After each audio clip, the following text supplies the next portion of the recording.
नमस्कार, good morning.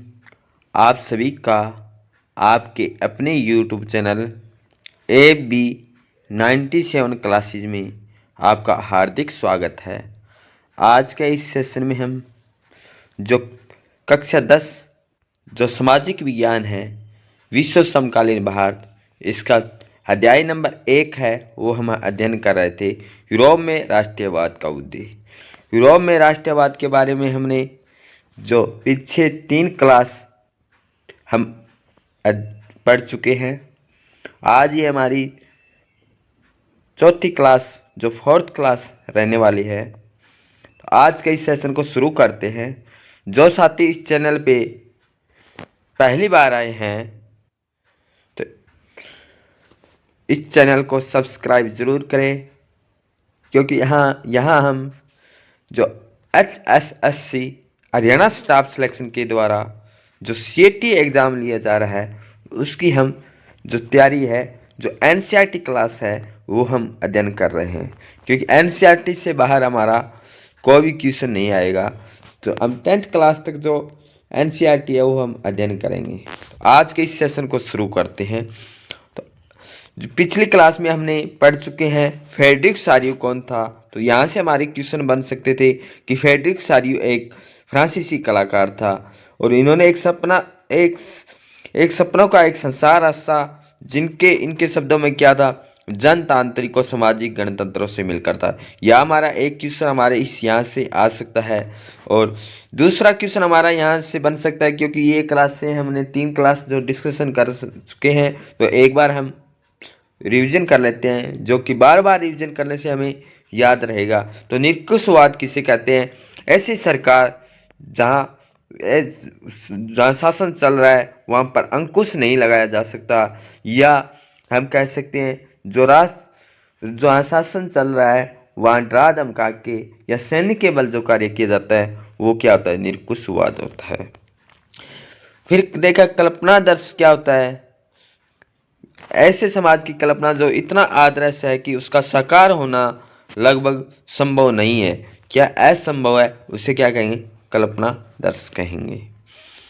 फिर हमारे क्वेश्चन यहाँ से बन सकते हैं, वो बनेगा कि जनमत संग्रह क्या होता है? जनमत संग्रह एक प्रत्यक्ष मतदान जिसके जरिए एक क्षेत्र के सभी लोगों को एक प्रस्ताव को स्वीकार या अस्वीकार करने के लिए पूछा जाता है, वो जनमत संग्रह होता है।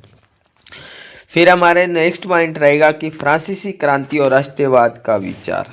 जो राष्ट्र का विचार है ये भी हम अध्ययन कर चुके हैं कि राष्ट्रवाद की जो इम्पोर्टेंट क्वेश्चन यहाँ से क्या क्या बन सकते हैं कि फ्रांसीसी क्रांति कब हुई थी? 1789। इस क्रांति के साथ साथ क्या एक अभिव्यक्ति आई, क्या एक दौर आया, क्या चीज़ इसके साथ फ्रांसीसी क्रांति के साथ एक नई चीज़ उत्पन्न हुई है? तो वो हुई है राष्ट्रवाद। राष्ट्रवाद है कि पहली जो अभिव्यक्ति आई है वो 1789 में एक फ्रांसीसी क्रांति होती है, उसके बाद आती है। 1789 से पहले फ्रांस में कैसा शासन था? तो वो था निरंकुशवाद। निरंकुशवाद ऐसा हुआ शासन जहाँ पर जो शासन चल रहा है वहाँ पर अंकुश अंदाज़ा नहीं लगाया जा सकता। क्यों नहीं लगाया जा सकता? क्योंकि वहाँ जो शासन कर रहे हैं वो क्या है? एक राजतंत्र है, और ऐसा शासन जहाँ सैनिक बल के वहाँ शासन किया जा रहा है। तो इस शासन का जो फ्रांस में है खात्मा जो हुआ है, समाप्ति हुई है 1789 में हुई है फ्रांसीसी क्रांति।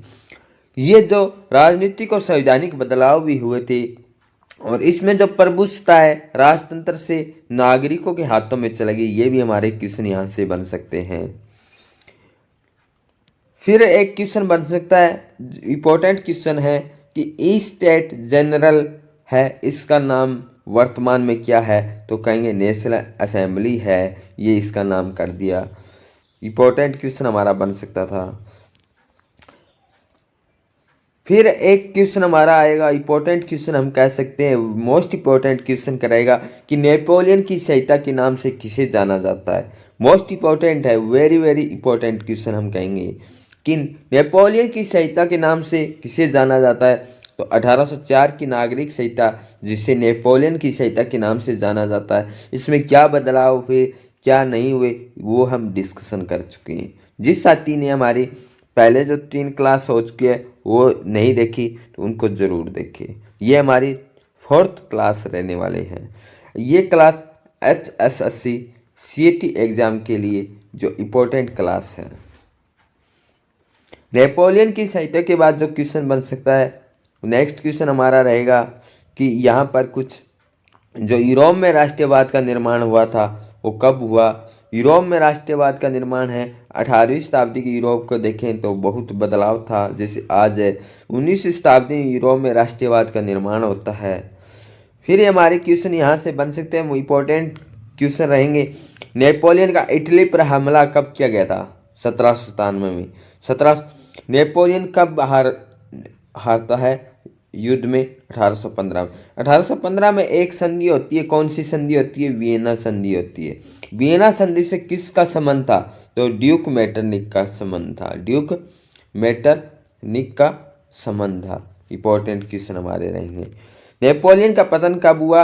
1814-15 में वियना संधि होती है। 1814 में नेपोलियन की हार होती है।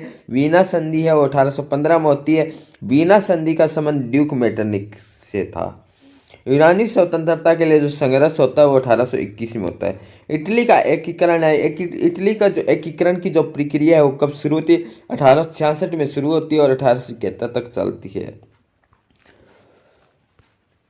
फिर आता हमारा नेक्स्ट पॉइंट रहेगा कि कुलीन वर्ग।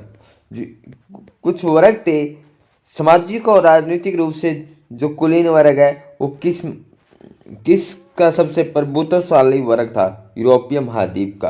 कुलीन वर्ग में कौन आते थे? शहरों में जो हवेलियों में रहने वाले और जिनके पास ज़्यादा जमीन और पैसा और जायदाद वाले कौन थे? कुलीन वर्ग थे। कुलीन वर्ग कैसा था? छोटा था या बड़ा था समूह में? तो छोटा था इसीलिए क्या था? सबसे ज़्यादा अमीर था। जो सबसे ज़्यादा थे वो कौन थे? मध्यम वर्ग में जो किसान आते थे वो थे। और जो कुलीन वर्ग है ये अपने उच्च वर्गों के बीच कौन सी भाषा राजनीतिक कार्यों के लिए बोलते थे? फ्रेंच भाषा का प्रयोग करते थे। इनके संबंध है वैवाहिक संबंधों में आपस में जुड़े हुए थे। कुलीन वर्ग की बात है। छोटा समूह था और जनसंख्या में जो कृषक थे अधिक थे। जो भूदास खेती किसे कहते हैं? जो पूर्वी और मध्य यूरोप में भूमि विशाल जागीरों में बंटी थी जिस पर कौन खेती करते थे? जो खेती करने वाले को क्या कहते हैं? भूदास खेती करते थे। ये हमारा क्वेश्चन बन सकता है। फिर उदारवादी राष्ट्रवाद के क्या मायने थे वो हमने डिस्कशन किया कि राष्ट्रीय एकता से संबंधित जो उदारवाद है, जो लेबर है, लेबर का अर्थ क्या होता है? आज़ाद होना। ये भी हम। और जो मध्यम वर्ग थे उनके लिए उदारवाद का मतलब क्या था? कि आज़ादी और कानून के समक्ष बराबरी है। कानून होना चाहिए, सभी के लिए समान होना चाहिए। एक ऐसा किस्म था जो सभी के लिए समान कानून नहीं था तो वो था मतदान देना। मतदान करना ये सभी के लिए समान नहीं था परंतु कानून है वो सभी के लिए समान था। फिर संहिता आएगी। नेपोलियन की संहिता ने जो 1804 की थी उसने क्या किया कि सभी के लिए समान कानून बनाए और सभी के लिए मतदान है, सभी मतदान कर सकते थे। ये कौन सी संहिता? 1804 की संहिता नेपोलियन की संहिता के द्वारा किया गया था।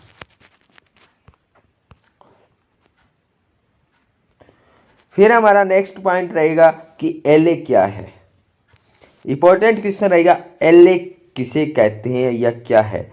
मसलन कपड़े को नापने का पैमाना एलए था जिसकी लंबाई जगह बदलने के साथ घटती बढ़ती थी। इंपॉर्टेंट क्वेश्चन रहेगा। तो एक क्वेश्चन आ सकता है 1834 में पस्सा की पहल पर एक शुल्क का निर्माण स्थापित किया गया। उस शुल्क को क्या कहते हैं? एक संघ बनाया गया, वो था जोलवेराइन। ये संघ था।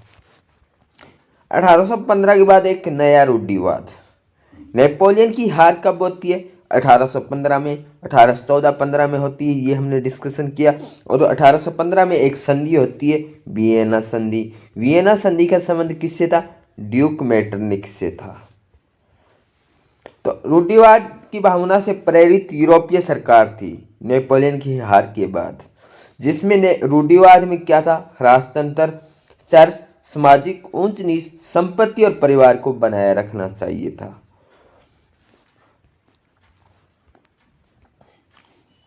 फिर एक क्वेश्चन हमारा बन सकता है, यहाँ से इम्पोर्टेंट क्वेश्चन रहेगा कि 1815 में नेपोलियन की हार और होती है, वियना संधि होती है। इसमें ब्रिटेन, रूस, पर्सा और ऑस्ट्रिया जैसी यूरोपीय शक्तियां जिन्होंने मिलकर नेपोलियन को हराया था। क्वेश्चन बन सकता है, नेपोलियन को हराने में कौन कौन सी शक्तियां थी, यूरोपीय शक्तियां शामिल थी। तो ब्रिटेन था, रूस, पर्सा और ऑस्ट्रिया था। यूरोप के लिए एक समझौता तैयार करने के लिए वियना में मिले थे और वियना संधि 1815 में हुई थी। इस सम्मेलन जो 1815 में यूरोप के समझौते को तैयार करने के लिए एक वियना में मिले और इस सम्मेलन की मेजबानी कौन कर रहे थे, इंपॉर्टेंट क्वेश्चन रहेगा। ऑस्ट्रिया के जो चांसलर ड्यूक मेटरनिक ने। तो इसलिए कहा जाता है कि 1815 की एक संधि होती है, वियना संधि। इस वियना संधि का संबंध किस व्यक्ति से है, किस चांसलर से है, कहाँ के रहने वाले थे। तो हमारा आंसर आएगा जी, ऑस्ट्रिया के चांसलर ड्यूक मेटरनिक से 1815 में एक संधि होती है, वियना संधि। इस वियना संधि का संबंध तो ड्यूक मेटरनिक से है। तो नेक्स्ट हमारा पॉइंट रहेगा, वियना संधि को तैयार की वो जिसका उद्देश्य क्या था, कि उद्देश्य क्या था इस वियना संधि का जो 1815 में होती है। ड्यूक मेटरनिक इसके चांसलर थे, ऑस्ट्रिया के रहने वाले थे। तो इनका जो उद्देश्य था कि सारे बदलाव को ख़त्म करना जो नेपोलियन युद्धों के दौरान हुए थे। जो नेपोलियन युद्धों के दौरान जो बदलाव हुए थे उनको ख़त्म करना। फ्रांसीसी क्रांति के दौरान जो 1789 में फ्रांसीसी क्रांति होती है, उनमें बुर्बो वंश को सत्ता में बहाल किया गया। बुर्बो वंश है उसको सत्ता में बहाल किया, वापस लाया गया और फ्रांस ने उन इलाकों को खो दिया जिन पर कब्जा नेपोलियन के अधीन किया गया था। क्योंकि नेपोलियन को हराया गया था यूरोपीय शक्तियों के द्वारा, उन पर कब्जा यूरोपीय शक्तियों के द्वारा किया गया, क्योंकि वहां पर कब्जा जो पहले नेपोलियन के द्वारा किया गया था। इसलिए कह रहा है फ्रांस उन इलाकों को खो दिया जो नेपोलियन के अधीन थे। फिर क्वेश्चन बन सकता है कि मगर जो ऑस्ट्रिया को जो है कौन सा अधिकार दिया गया, पश्चिमी इलाका कौन सा दिया गया, ये हमारे क्वेश्चन बन सकते हैं। यहाँ से पर्सा को सत्ता में बहाल किया गया, यूरोपीय शक्तियाँ थी, तो उनको जो पश्चिमी सीमा पर महत्वपूर्ण नए इलाके दिए गए। ऑस्ट्रिया को उत्तरी इटली का नियंत्रण सौंपा गया। मगर नेपोलियन ने कितने राज्य थे, 39 राज्य को जर्मन महासंघ स्थापित किया था। जर्मन महासंघ में कितने राज्य थे, 39 राज्य थे, उनको बरकरार रखा। पूर्व में किसको दिया गया, रूस को, और पोलैंड का हिस्सा दिया गया। प्रसा को सैक्सनी का एक हिस्सा प्रदान किया गया, जिसका उद्देश्य उन राजतंत्रों की बहाली था जिन्हें नेपोलियन ने बर्खास्त कर दिया था। फिर हमारा क्वेश्चन है कि 1815 की रूढ़िवादी शासन व्यवस्थाएं क्या थी, निरकुश थी। आज जो हमारा पॉइंट रहेगा जो हम डिस्कशन करेंगे इस सेशन में, क्रांतिकारी के बारे में हम इस सेशन को पढ़ने वाले हैं। जो साथी इस चैनल पे पहली बार आए हैं तो इस चैनल को सब्सक्राइब जरूर करें। हम यहाँ पे HSSC CT एग्ज़ाम की तैयारी कर रहे हैं, साथ साथ में एग्ज़ाम बोर्ड है उसकी भी तैयारी कर रहे हैं। तो इसलिए इस सेशन को लाइक, शेयर, कमेंट ज़रूर करना। एक लाइक आपका नेक्स्ट वीडियो के लिए प्रेरित करता है, क्योंकि एक लाइक से आपको मोटिवेशन हमें मिलता है, तो इसलिए लाइक ज़रूर करें। 1815 के बाद के वर्षों में दमन के भय ने अनेक उदारवादी राष्ट्रवादियों को भूमिगत कर दिया। 1815 में इंपॉर्टेंट क्वेश्चन हमारे बन सकते हैं कि वियना संधि कब होती है, 1815 में होती है। और इस वियना संधि से में किसकी हार होती है 1815 में, एक हमारा क्वेश्चन आ सकता है कि नेपोलियन की हार होती है। नेपोलियन को हराने में कौन कौन सी यूरोपीय शक्तियाँ थी, तो ये भी हमारा क्वेश्चन बन सकता है। यूरोपीय शक्तियों को जो है इसमें थी ऑस्ट्रिया, पर्सा और इत्यादि। ये क्या थी, यूरोपीय शक्तियाँ थी जो नेपोलियन को हराने में सफल हुई थी। नेपोलियन की हार वियना संधि 1815 में ड्यूक मेटरनिक जो ऑस्ट्रिया के चांसलर थे, कहाँ के चांसलर थे? ऑस्ट्रिया के चांसलर थे। और इस वियना संधि का मुख्य उद्देश्य क्या था? जो नेपोलियाई युद्ध हुए थे, नेपोलियाई युद्धों में जो बदलाव हुए थे उनको खत्म करना, ये क्या था? एक वियना संधि का एक उद्देश्य था। तो दमन के भय ने उदारवादी राष्ट्रीयवादियों को भूमिगत कर दिया। बहुत सारे यूरोपीय राज्यों में क्रांतिकारी को प्रशिक्षण देने और विचारों को प्रसार करने के लिए गुप्त संगठन उभर आए। उस समय क्रांतिकारी होने का मतलब उन राजतंत्री व्यवस्थाओं का विरोध करने से था जो वियना कांग्रेस के बाद स्थापित हो गई थी।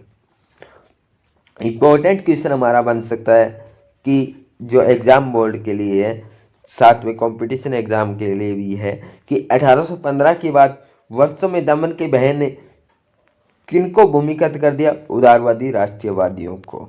बहुत सारे यूरोपीय राज्यों में क्रांतिकारियों को जो प्रशिक्षण दिया जा रहा था विचारों को परेशान करने के लिए गुप्त संगठन उभर कर आए। कौन से संगठन आए? गुप्त संगठन उभर कर आए।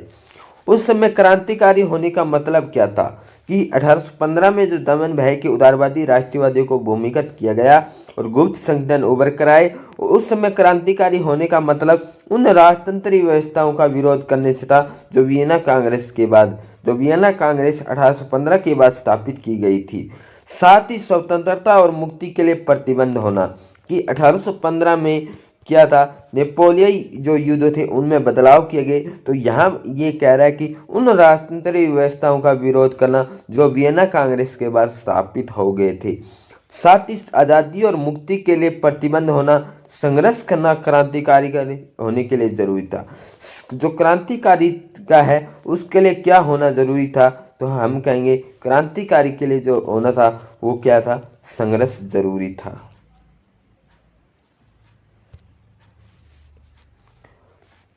ज्यादातर क्रांतिकारी राष्ट्रीय राज्यों की स्थापना को आजादी के इस संघर्ष का अनिवार्य हिस्सा मानते थे। ऐसा ही एक व्यक्ति था इटली का क्रांतिकारी। Very very most important question है। इटली का क्रांतिकारी जो ज्यूसेप्पी मैज़नी था।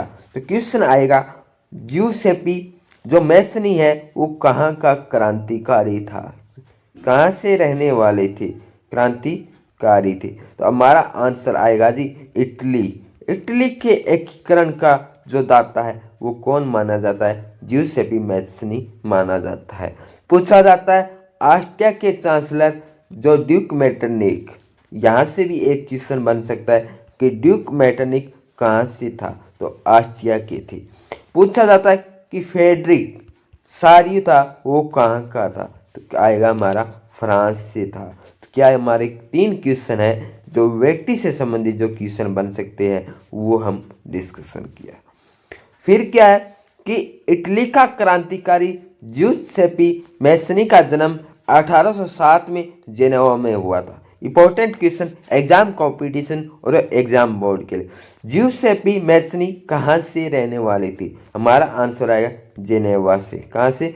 कब हुआ जन्म जी? 1807 में। इन्होंने क्या काम किया जो एक प्रसिद्ध हुए? तो इटली का क्रांतिकारी था। इटली के एकीकरण के लिए बहुत ही महत्वपूर्ण योगदान ज्यूसेप्पी मैज़नी का था और वह कार्बोनारी के गुप्त संगठन का सदस्य बन गया था। क्वेश्चन आएगा कि ज्यूसेप्पी मैज़नी इटली का एक क्रांतिकारी जो किस गुप्त संगठन का एक सदस्य बना था? तो आएगा कार्बोनारी का। 24 साल की युवावस्था में, कितने साल है? 24 साल के, और लिगुरिया में क्रांति करने के लिए उसे बहिष्कृत कर दिया गया। कि कौन सी कहाँ के पे? लिगुरिया में। कितने साल के थे? 24 साल के। कौन थे? ज्यूसेप्पी मैज़नी था। इनका जन्म कब हुआ? 1807 जेनेवा में हुआ था। कौन से गुप्त संगठन के सदस्य बने थे? को तो आएगा हमारा कार्बोनारी गुप्त संगठन के सदस्य बने थे। तो उसके बाद उसने कौन है? ज्यूसेप्पी मैज़नी ने 2 संगठन बनाए, 2 भूमिगत संगठनों की स्थापना की। पहला था मार्सेई में यंग इटली, दूसरा था बर्न में यंग यूरोप। इंपॉर्टेंट क्वेश्चन रहेगा कि ज्यूसेपी जो मैत्सनी है वो कहाँ का क्रांतिकारी था, इटली का। जन्म कब हुआ, 1807 में हुआ। जन्म कब हुआ, 1807 में हुआ। कहाँ हुआ जी, तो कहेंगे जी जेनेवा में हुआ था।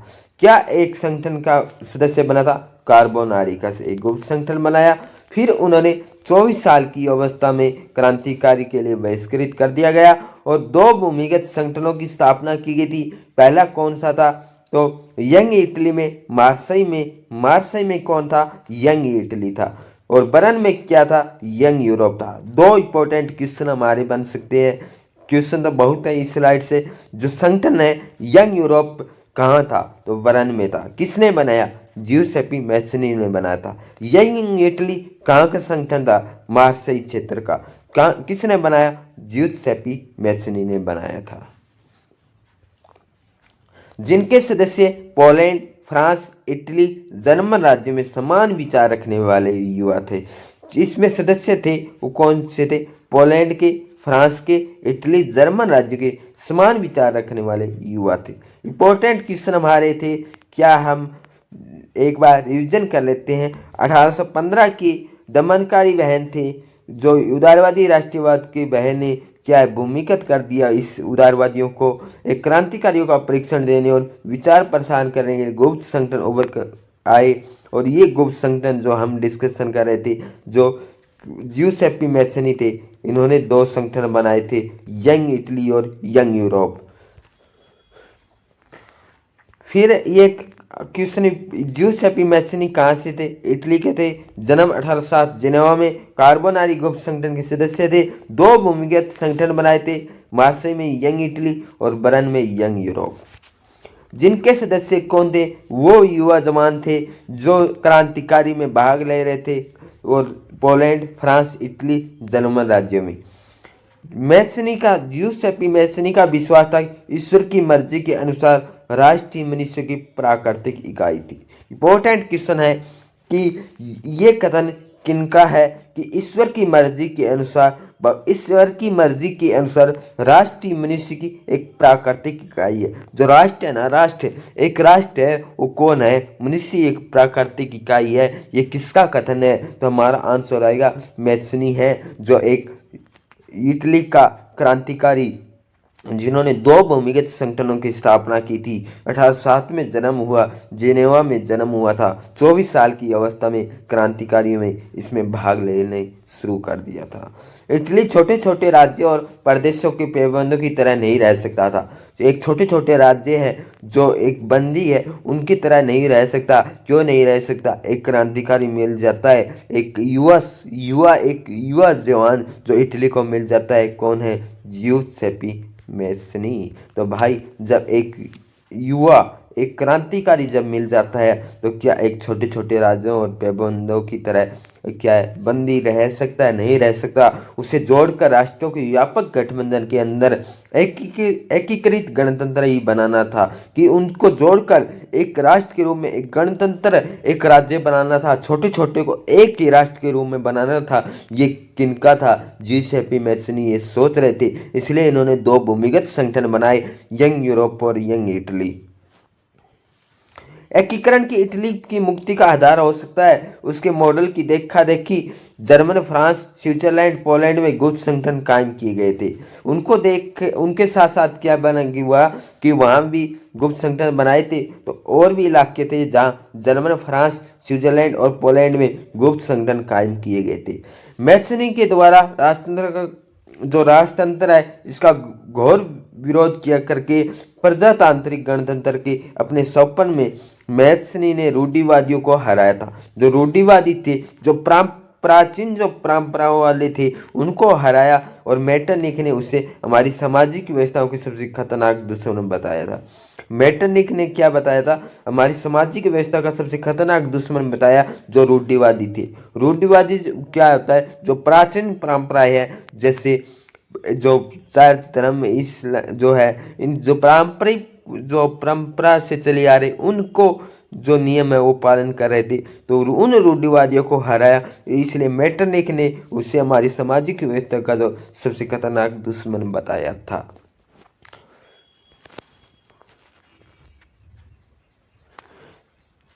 जो यंग यूरोप और जो यंग इटली है, इनकी तो स्थापना जियुसेप्पे मैत्सनी के द्वारा 1833 में की गई थी। इंपॉर्टेंट क्वेश्चन है, दो संगठन बनाए गए थे, किनके द्वारा बनाए गए थे? तो ये बनाए थे जियुसेप्पे मैत्सनी के द्वारा। कब बनाए गए थे? 1833 में बनाए गए थे। कौन सा था? यंग यूरोप, यंग यूरोप और यंग इटली। यंग यूरोप और यंग इटली दो संगठन बनाए गए थे।